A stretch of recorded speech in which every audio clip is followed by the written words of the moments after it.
En el programa de esta semana asistimos una vez más a uno de los espectáculos de la naturaleza más impresionantes en Castilla y León. Visitamos el humedal de la Nava en plena tierra de Campos Palentina y lo hacemos en los momentos de mayor espectacularidad, al amanecer y al atardecer. Bandadas de aves surcan los cielos sobre impresionantes lienzos de tonalidades amarillas, azules, rojas o moradas.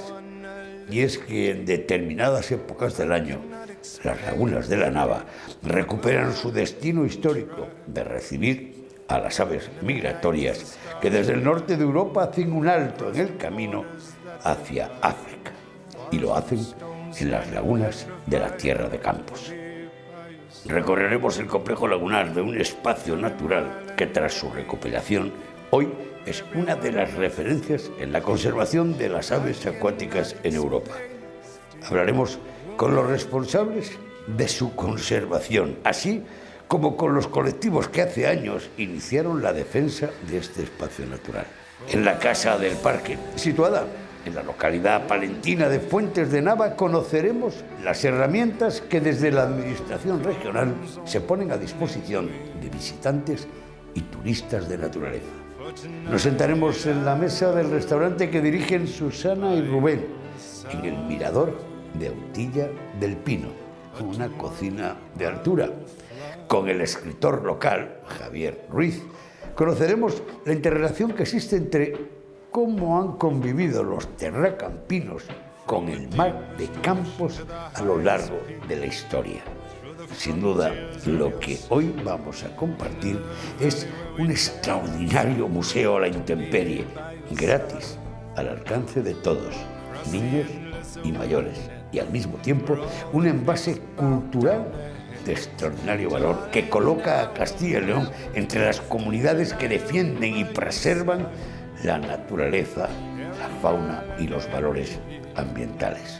En este caso, se trata del solar de las acuáticas, de los patos, de los gansos, de las grullas, de las garzas y así centenares de especies que nos visitan cada año y algunas se quedan en las lagunas de Boada, Pedraza y La Nava en Palencia.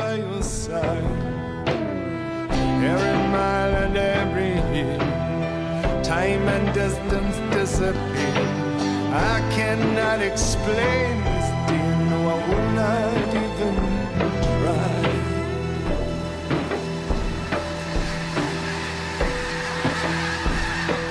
And I know just one thing: love comes only wings. And tonight I will be by your side, but tomorrow I will fly away. Love rises with the day, and tonight I may be by your side. Tomorrow I will fly. Tomorrow I will fly. Acabamos de contemplar un espectáculo en el cielo. Nos espera Enrique Gómez. Él lleva más de 20 años vinculado a este escenario. Enrique, esto es todos los días. Casi todos los días. Casi todos los días durante el otoño, el invierno y la primavera. Después la laguna es una laguna esteparia y sufre un estiaje, se seca, tiene que secarse. Que no nos importe cuando viene la gente en verano y dice la laguna está seca, la laguna debe estar seca. Estamos imitando el ciclo que tenía el antiguo mar de Campos, ¿no?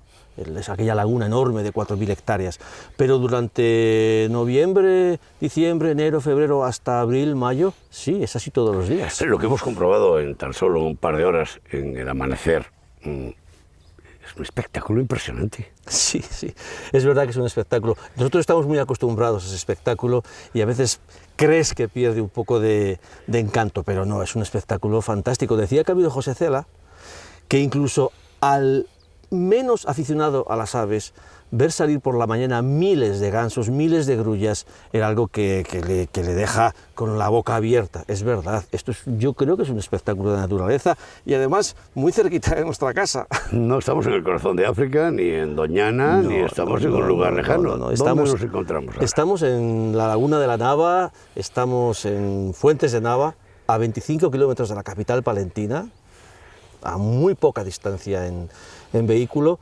y yo creo que es uno de los sitios que hay que saber que existen y que conocer y que venir, porque realmente antes era el Mar de Campos, ahora es más pequeñito, pero yo creo que ahora podemos decirle que es la joya de Campos. Cuando hablamos del complejo lagunar de la Nava, hablamos de lagunas. Sí. Efectivamente. La antigua Nava, la Nava que tenía esas 4.000, 3.000 hectáreas, funcionaba de una manera un poco determinada. Tenía un cuerpo central y tenía lagunas alrededor, lagunas satélites. En los años más lluviosos, esas lagunas satélites se unían con el cuerpo central. Era cuando la laguna tenía las 5.000 o 6.000 hectáreas que dicen algunos textos que te podía tener este humedal. Ahora mismo, por ejemplo, tenemos la laguna de la Nava, pero también tenemos algunas lagunas más pequeñas en el cercano pueblo de Mazariegos, muy próximo aquí, la Güera y el Hoyo, y también tenemos otras lagunas un poco más alejadas como Boada y como Pedraza, pero que podemos decir que desde el punto de vista ecológico forman un complejo lagunar, es decir, casi funcionan como una única laguna, algo muy similar a lo que pasa en Villafáfila, que la gente seguro que también lo conoce. Cuando hemos visto las imágenes de las bandadas al amanecer sobre ese fondo de cielos rojos, cuando todas esas aves son visibles, no ocurre como el oso que no le puedes ver. Esto es visible, el público, el común cuando viene, sí, está contemplando este espectáculo. Sí, bueno, hay que tener en cuenta que esta es una zona muy llana, es una zona de campos, es una zona castellana, aquí hay nieblas, y nieblas persistentes, salvo cuando el día de niebla hay niebla, la verdad es que estamos hablando de los elementos más visibles. Un humedal tiene los elementos visibles, que son sobre todo las aves, y elementos menos visibles, también de mucha importancia, pero las aves es realmente el espectáculo que la gente viene a disfrutar aquí a la laguna. ¿Hay alguna ave acuática que esté vinculada, que este sea su territorio, que esta sea su casa o su laguna? Bueno, realmente este es la laguna, podemos decir, sobre todo de los gansos escandinavos. Es el principal protagonista de la avifauna, de la ornitofauna que hay en la laguna. ¿Por qué sabemos que son gansos escandinavos? La gente dice, pero ¿les preguntáis o cómo podéis saber? Bueno, muchos bichos vienen marcados, vienen con un collar, con un código alfanumérico que nosotros leemos con los telescopios y que después mandamos a la Universidad de Lund, a Suecia, donde hay un señor que se llama Leif Nilsson, que nos da un carnet de identidad de cada pájaro marcado y que nosotros hemos leído. Incluso hemos sabido, por este método, que unos bichos que estaban en Noruega el 10 de noviembre, hace unos años, el 11 de noviembre, al día siguiente estaban en la laguna de la Nava. En un solo día habían venido de Noruega, movidos por un gran frente, un frente de bajas presiones, muy frío, habían llegado en 24 horas a la propia laguna de la Nava. Por eso sabemos que son los gansos escandinavos. Yo creo que ese es el protagonista, el centro de la avifauna durante el invierno. El resto son las aves, yo creo que un poco normales. Es verdad que hemos detectado ahora en la primavera y en la cría un pájaro que es bastante escaso en Castilla y León, que se llama el pato colorado, el neta rufina, y que es una especie que está vinculada a lagunas y a espacios con una alta calidad ambiental. No está en cualquier sitio, tiene que estar en sitios muy bien conservados. La laguna de la Nava es uno de los sitios donde está criando y yo creo que es una cosa que hay que saber, hay que resaltar. Hablando de conservación de estos territorios y de estos humedales, ¿de qué forma se protege, de qué forma se garantiza a esas especies acuáticas que sigan teniendo su lugar de invernada? Bueno, yo creo que en primer lugar hay que agradecer muchísimo a los pueblos que ceden mediante convenios sus terrenos para que las lagunas tengan una continuidad, para que puedan seguir existiendo. Eso es lo más importante. Después también tiene que haber una buena gestión para que la laguna esté en buen estado de conservación. Eso es fundamental. Y después tiene que haber una vigilancia también por parte de las administraciones para que la gente pues realmente use del espacio en buenas condiciones. Hay que decir una cosa. Desde que iniciamos la laguna hasta ahora, la conciencia ambiental ha avanzado muchísimo. La gente ya se porta bastante bien en los espacios, cumple con las normas, no quiere molestar, recoge sus basuras. Estamos notando que la gente empieza a querer sus espacios y empieza a portarse bien. Y además después también tenemos unos sistemas de protección legislativos. Estamos en una CEPA, Zona de Especial Protección para Aves. Estamos en un CEC, Zona de Especial Conservación. Creo que va a formar parte de la Red Natura 2000 también esta laguna, es decir, también tiene unas figuras de protección que yo creo que merece mucho la pena resaltar. El agua es clave en un complejo lagunar. ¿De qué forma nos garantizamos el que se vaya llenando? ¿Cómo hacéis para que la laguna no quede seca del todo? El agua es clave y sobre todo la calidad del agua. En un humedal no merece la pena meter agua si va a ser agua de mala calidad. ¿Cómo lo garantizamos? Ahí hay que hablar del organismo de Cuenca, de Confederación Hidrográfica del Duero. La laguna había sido, todo el vaso lagunar había sido muy modificado, ya no podía llenarse de manera natural y tuvimos que buscar una solución que al principio fue muy compleja, pero que ahora es evidente que está funcionando. Metemos el agua del Canal de Castilla y lo metemos además un poco siguiendo el ciclo hidrológico ideal que tenía el antiguo Mar de Campos, es decir, que se llenaba a partir de las lluvias del otoño hasta la primavera, durante todo el invierno, y se iba secando progresivamente, por eso es una laguna esteparia durante el verano. El agua aquí, que es un agua de muy buena calidad, procede del Canal de Castilla. Enrique, estamos hablando de una región que presume, y evidentemente su orografía, su espacio, su territorio así lo demuestra, una gran biodiversidad en materia de complejos lagunares, zonas esteparias de las más grandes de Europa, como la del Oso en Ávila, Catalejo, Pequeños Lavajos, Boada, Pedraza, la Laguna Nava, Villafácila. Esto no es habitual en la península ibérica. Bueno, realmente se sabe que las lagunas fueron los hábitats que más destrucción experimentaron hace décadas. Realmente todos los procesos de recuperación de este tipo de espacios son fundamentales y estamos en una zona especialmente importante para esto. Debemos tener en cuenta que los humedales son los espacios con mayor biodiversidad del mundo, junto con las selvas tropicales. En los humedales son embudos de biodiversidad, de riqueza, de abundancia de especies, y más en estas zonas que, aunque tenemos que ser conscientes que tenemos muchísimas abutradas alrededor, tenemos una zona pseudoesteparia de campos de cultivo, donde la diversidad un poco se reduce. Aquí no, en los humedales la biodiversidad se apelotona, se junta, son explosiones de vida en un territorio que tiene un poquito menos. Cuando viene, estamos a la intemperie, nadie cobra la entrada, nadie cobra por mirar y contemplar espectáculos como el que acabamos de contemplar al amanecer. ¿Esto basta o hay que ir a algún sitio para que te informen? Sí, yo creo que hay que tener en cuenta que cuando te pones a gestionar un espacio de este tipo, no solamente se hace para que los patos estén cómodos y la biodiversidad esté en buenas condiciones de conservación, también hay una parte de disfrute, de uso público, de uso por parte de la sociedad, porque esto es suyo. Socialización del fenómeno natural. Esto es suyo, la gente tiene que venir aquí. Claro, si viene aquí y no encuentra prácticamente nada o a nadie, pues es difícil que lo pueda disfrutar, que pueda conocer y que pueda saber qué uso tiene que hacer del espacio. ¿Qué tiene que hacer? Son espacios frágiles. Directamente ir al primer equipamiento de uso público que tenemos en todos los espacios, lo que se llama la casa del parque. Ahí hay unos monitores ambientales que te reciben y no solamente te explican cómo tienes que hacer, cómo tienes que comportarte, por dónde tienes que ir, sino también un poco de la gestión de por qué es importante el espacio. Es el centro de recepción de todos los visitantes que acuden a un espacio de este tipo. Desde luego, la primera indicación, la primera norma es que nada más llegar acudan a la casa del parque, en este caso que está en Fuentes de Nava, que es donde te van a realmente abrir los ojos sobre la belleza, sobre la singularidad, sobre la importancia que tiene la Laguna de la Nava.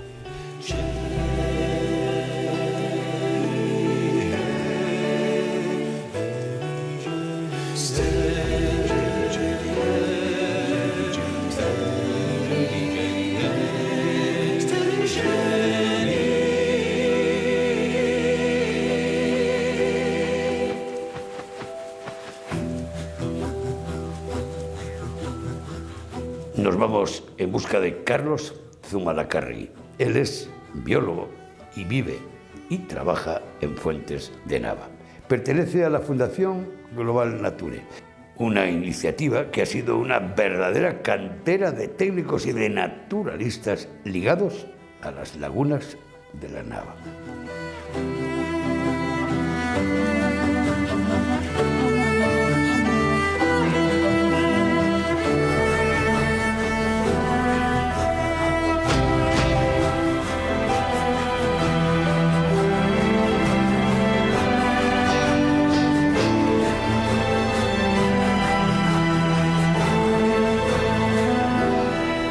Carlos, tú estudiaste biología en León.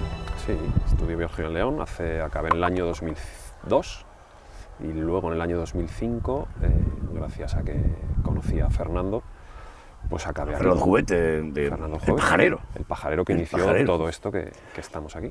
Muy bien. ¿Cuánto tiempo llevas aquí? Llevo viviendo en Fuentes 14 años ya. ¿Estás empadronado, botas, desayunas, amaneces? Tomo mis cervezas, vivo aquí, juego al mus con los abuelos, seguimos aquí y aquí estamos con las lagunas. ¿Cuál es tu trabajo? Ahora mismo pues yo trabajo para la Fundación Global Nature, ¿no? Y nos encargamos sobre todo en la gestión de los humedales, ¿no? En este caso pues de Pedraza y de Boada de Campos. Pues realizamos estudios y intentamos seguir con el proyecto que iniciamos hace 25 años con la recuperación de la laguna de la Nava, ¿no? Seguir apostando porque estos humedales sean un motor económico pues a estas comarcas, como en el caso de Tierra de Campos, ¿no? Un proyecto que vino de la mano de Hábitat, de la Fundación Global Nature, que fue la espoleta, fue la conciencia que movilizó para que se tomaran en serio las lagunas. Fue el primer proyecto de recuperación que hubo en España, porque se calcula que han desaparecido el 60% de los humedales a nivel español, ¿no? Y a raíz, yo creo que de ese cambio de mentalidad, ¿no? Es decir, los humedales se desecaron por la década de los años 60, pero gracias a Félix Rodríguez de la Fuente hubo ese cambio, esa mentalidad de apostar por lo verde, ¿no? ¿Tú eres uno de los hijos de Félix Rodríguez de la Fuente también? Yo creo que sí, que podemos ser uno de los hijos de Félix Rodríguez de la Fuente, ¿no? Aunque yo me acuerdo muy pequeño de los programas del Hombre de la Tierra, pero a partir de esa inyección de verde en lo habitual, pues se inició este proyecto de recuperación y que sirvió de ejemplo y de modelo de que se podía revertir la historia, ¿no? Es decir, volver a recuperar lo que había en el terreno, ¿no? En este caso, apostar por los valores medioambientales que había en estas comarcas y que no solo fueran para que volvieran los pájaros, ¿no? Sino que realmente cambiar esa mentalidad y que fuera un recurso económico para estas comarcas, ¿no? Y que a raíz de ello pues, hubiera empresas que se asentaran sobre el terreno y que se pudiera vender como un modelo turístico, ¿no?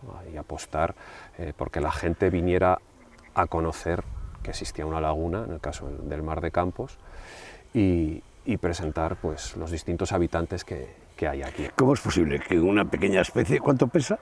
Pesa 10 gramos. ¿Y de dónde viene?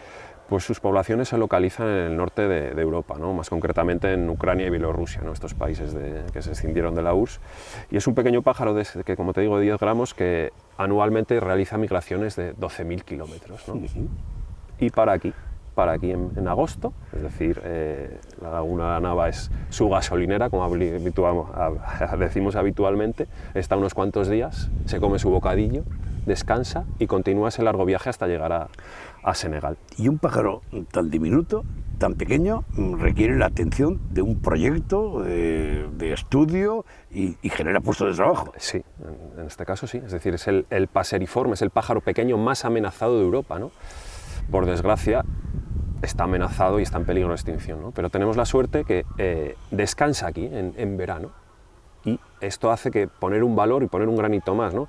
Y la Unión Europea, de la cual formamos parte, dice, oye, la laguna de la Nava, para el carricerín, por tanto hay que apoyar a que se siga manteniendo estos humedales y es que un pequeño pájaro nos permita seguir haciendo lo que iniciamos hace 25 años, ¿no? Es decir, aportar en este caso recursos económicos para seguir trabajando en la conservación de lo que nos encontramos aquí atrás. Carlos, la pregunta te la puedo hacer con toda tranquilidad, puesto que vives y estás en el escenario, en el territorio de terracampino en este caso.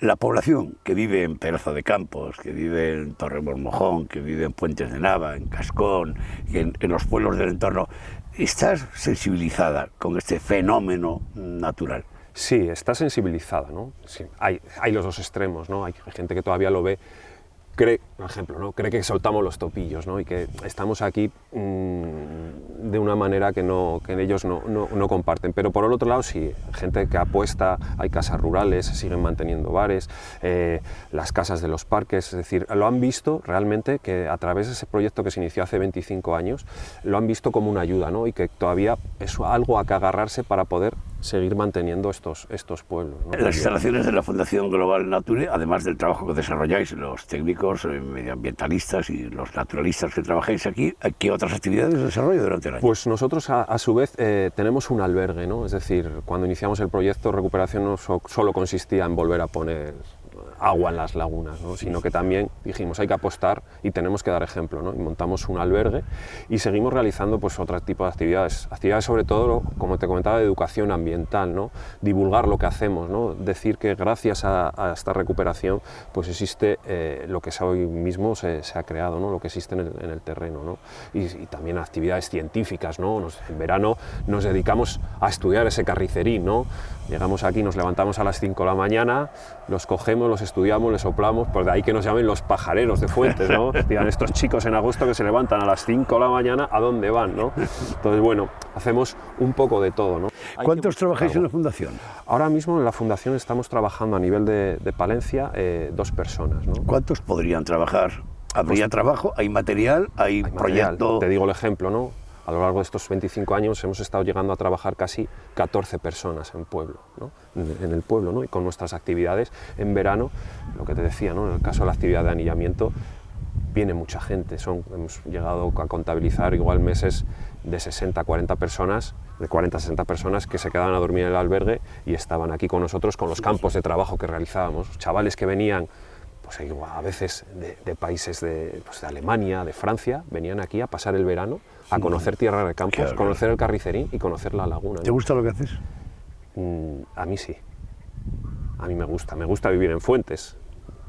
Me gusta que me llamen pajarero, ¿no? Me gusta hablar con el señor y que me digan, oye, que es que suelta los topillos, y hablar con él, y intentar explicarlo que hay una razón biológica de por eso que están los topillos aquí, ¿no? Y contar sobre todo que hay un pequeño pájaro de 10 gramos que viene de Bielorrusia, para aquí unos cuantos días, se dirige a Mali y vuelve hacia arriba, ¿no? Contar lo que yo estudié, ¿no? Divulgar, hacer lo que hago, ¿no? ¿Te da envidia el oso, el urogallo, el lobo y otras especies, o las ballenas, que tienen más atención social que tu carricerín? No me da envidia, porque yo considero que está al mismo nivel, ¿no? Es decir, tenemos la suerte que en Tierra de Campos tiene su propio oso, su propio urogallo, que en este caso, con este nombre tan raro que tiene, pues es el carricerín, y de ahí que yo lo veo en el pueblo, ¿no? Los niños están orgullosos y me lo dicen, ¿no? El del carricerín.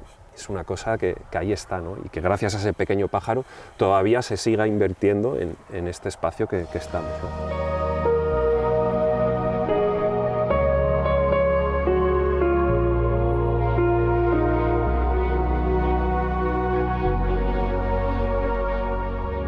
Si la Casa del Parque cumple una misión didáctica, la parte más importante se desarrolla en el exterior, a la intemperie, utilizando los refugios para contemplar el movimiento de las aves.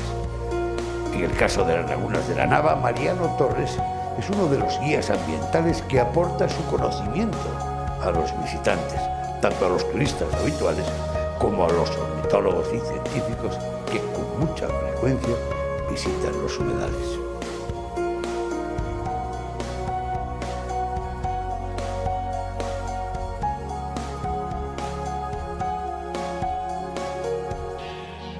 Mariano, tú estudiaste en Montes. Sí, sí, sí. En Palencia, claro. Sí, sí. ¿Cuánto tiempo llevas en Fuentes? Pues ya va a hacer 20 años que empecé a trabajar aquí, sí. Pero eres de los que está empadronado, sí, duermes y desayunas. Mira, yo soy un técnico de gestión de espacios naturales y yo entiendo la vida de vivir en el medio rural. Entonces, para mí, desde que empecé ya a trabajar, lo tenía claro que mi vida estaba ligada al medio rural y por lo tanto pues no entiendo trabajar en el medio rural y no vivir en él. Y de las masas forestales te quedaste con los nidos y con los pájaros, por lo que veo. Bueno, yo soy un ingeniero de montes un poco raro, que siempre me ha interesado mucho la conservación, y la conservación está tanto en los bosques, en los montes, como en los medios desarbolados. ¿Y cómo surge esa afición a los pájaros en lo que te has convertido en los últimos años? Sí, bueno, yo tuve una niñez, nací en una escuela de formación profesional agraria, de la que estoy muy orgulloso, y entonces en toda mi vida ha estado relacionada con el medio rural, ya sea el agrario o el medio natural, y bueno, pues a partir de ahí ha ido surgiendo todo. ¿Cómo se llamaba la escuela?